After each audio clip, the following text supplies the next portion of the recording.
guys, what's up? Today we're going to be making an amazing watery jiggly slime, and so let's get started. Let's start with adding your desired amount of glue.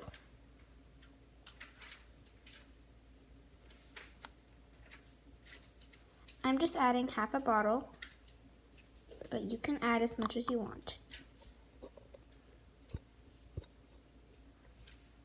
The next step is to add some water, about the same amount of glue that you added.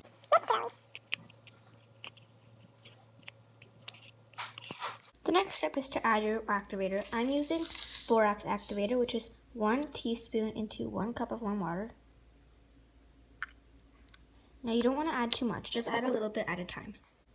Mix until you feel the activator is starting to thicken up the slime. Add as much as you need to, but make sure not to overactivate it. Only add a little bit at a time. Once you think it's activated enough, you can start kneading it with your hands. If it's not jiggly enough for you, add more water. Your result will be this amazing glossy clicky slime.